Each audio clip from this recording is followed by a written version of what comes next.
Hi friends, my name is Amit Mehta and welcome to wealth Chanakya. दोस्तों, आज हम जिस शेयर का रिव्यू करने वाले हैं वो है जम्मू एंड कश्मीर बैंक। दोस्तों, कई सारी बैंकों में अभी नया मोमेंटम आ रहा है और जो भी बैंकों के साथ ज्यादातर बैंक ऐसी है जिसके साथ बुरा होने वाला था वो सब हो चुका है। तो दोस्तों, आइए पहले इस बैंक के बारे में हम जान लेते हैं और इसमें क्या क्या हिस्ट्री है, क्या बैंक की फाइनेंशियल पोजीशन है, क्या कंडीशन है और क्या फ्यूचर प्रोस्पेक्ट है और किस प्राइस पे हमें इन्वेस्टमेंट करना चाहिए, इसके बारे में चलिए दोस्तों जान लेते हैं।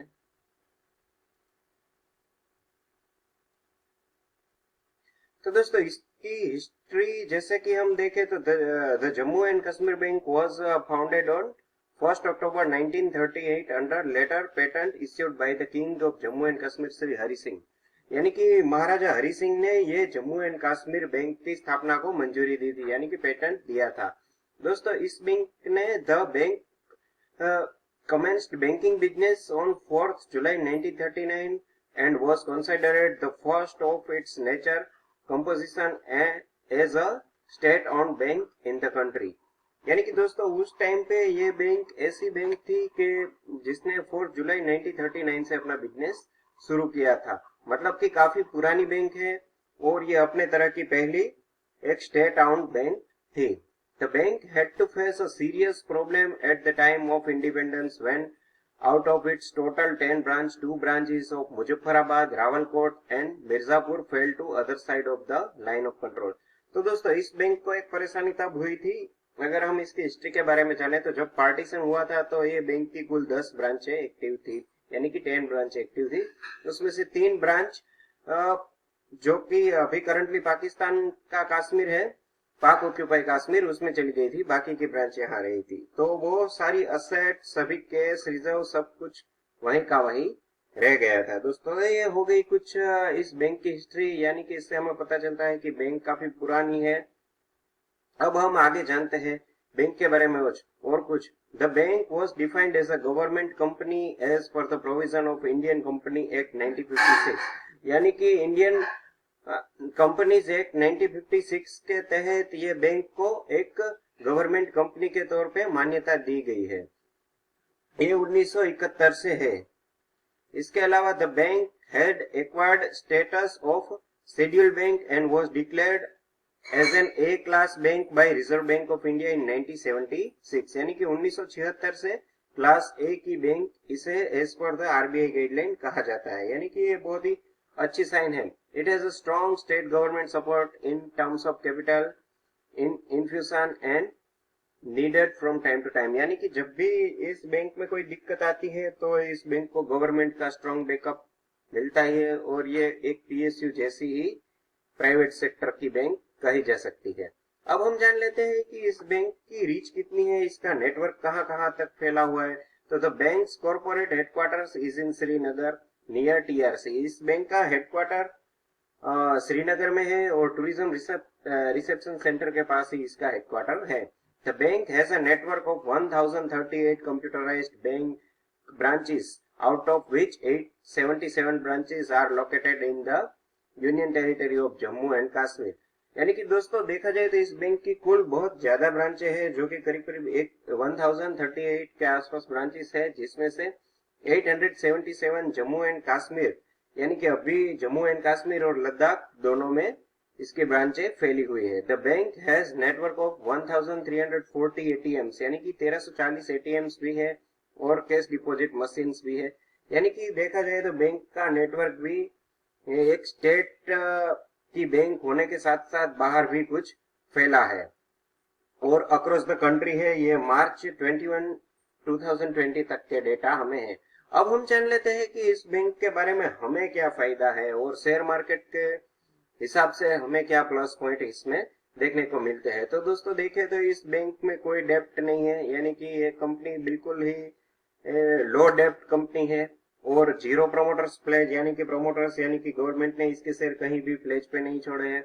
इसके अलावा पिछले 3 क्वार्टर का जब मैं इसकी इनकम स्टेटमेंट देख रहा था तो पिछले कुछ क्वार्टर में बैंक ने लॉस किया था, लेकिन पिछले 3 क्वार्टर का अगर हम प्रॉफिट देखें तो ये profit quarter on quarter increase हो रहा है। इसके अलावा बैंक का कैश फ्लो भी अब पॉजिटिव दिख रहा है। ऑपरेटिंग एक्टिविटी से बैंक कैश जनरेट कर पा रही है। इसके अलावा मुझे सबसे अच्छी बात लगती है वो है बैंक की प्राइस बुक वैल्यू पर शेयर है वो 74.99 है। यानी कि कंपनी की जो अकाउंट बुक लिखी जाती है उसमें कंपनी के सारे एसेट अगर कंपनी डिफॉल्ट हो जाए, बेच दे, तो वो भी पर शेयर 75 रुपीज के आसपास निकलती है, जो कि इसकी करंट मार्केट प्राइस के हिसाब से देखा जाए तो ये कंपनी केवल 0.37 की प्राइस टू बुक वैल्यू पे ट्रेड कर रही है। इसके अलावा इस कंपनी ने पिछले 3 क्वार्टर से इसकी एनपीए कॉन्स्टेंटली डिक्रीज हो रही है और इस कंपनी का प्राइस टू अर्निंग रेशियो 10 से नीचे है, तो ये काफी अच्छा है। अब देखते हैं दोस्तों इस बैंक में नेगेटिव पॉइंट क्या है। हम देखते हैं कि इतनी अच्छी बैंक होने के बावजूद ये बैंक क्यों चल नहीं रही। तो दोस्तों इस बैंक के साथ भी बाकी जैसे कि यस बैंक पीएनबी में हुआ, ऐसे ही कई मामले सामने आए हैं। जैसे कि Jammu and Kashmir bank has been illegally accused on multiple occasion of on accountability, यानी कि इसकी अकाउंटिंग जो होती है उसके ऊपर भी कई बार सवाल उठे हैं। इसके अलावा Jammu and Kashmir bank has been उसके ऊपर एलिगेशन लगे हैं कि accused on multiple occasion of on accountability.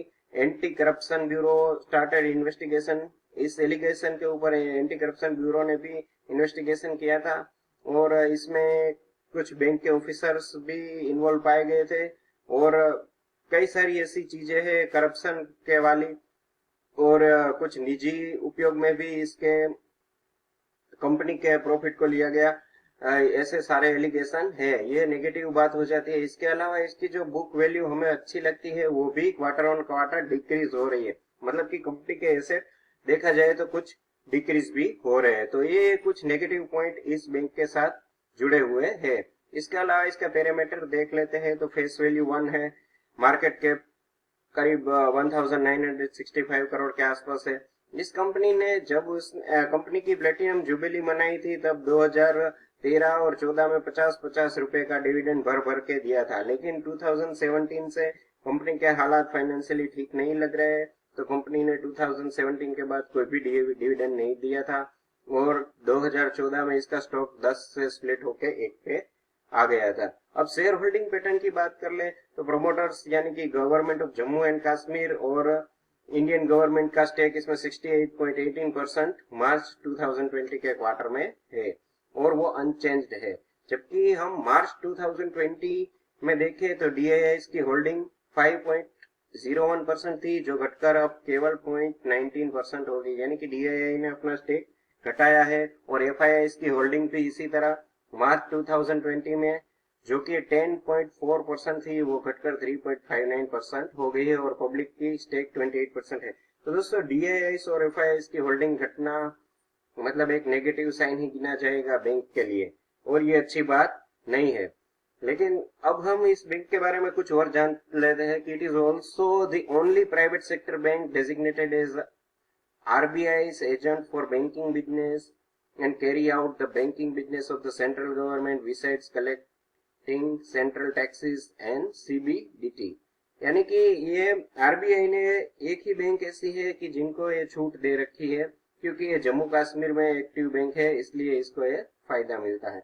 इसके अलावा अगर देख ले तो इसकी एनपीए डिक्रीज हो रही है, प्रॉफिट इंक्रीज कर रही है बैंक और मार्केट प्राइस करीब देखे तो 27.55 के आसपास चल रही है। तो हमें इस बैंक में अगर इन्वेस्ट करना है, इसके प्लस पॉइंट भी है, नेगेटिव पॉइंट भी है। अगर इस बैंक में एक अच्छा मैनेजमेंट आ जाए, ये बैंक अच्छा profit quarter on quarter generate करती है, 2-3 क्वार्टर के आप रिजल्ट देखिए और अच्छा मुनाफा मिलता है, इसके सारे पैरामीटर जो कि काफी गड़बड़ा चुके हैं वो भी ठीक होने लगे, तो फिर इस बैंक में इन्वेस्ट करने में कोई बुराई नहीं है। और इसकी प्राइस को देख के इसमें अगर आप थोड़ा रिस्क लेते हैं तो 23 to 28 मुझे ऐसा लगता है कि इस प्राइस के बीच कई सारे छोटे छोटे हिस्सों में हमें इन्वेस्ट करना चाहिए। और अगर 3 साल का नजरिया रखे और 56 का टारगेट मुझे इस बैंक में दिख रहा है दोस्तों। तो अगर आपको मेरा आज का रिव्यू अच्छा लगा हो तो मेरी चैनल को सब्सक्राइब कीजिए, लाइक्स कीजिए, शेयर कीजिए और कमेंट्स कीजिए दोस्तों। मिलते हैं अगले वीडियो में, बाय।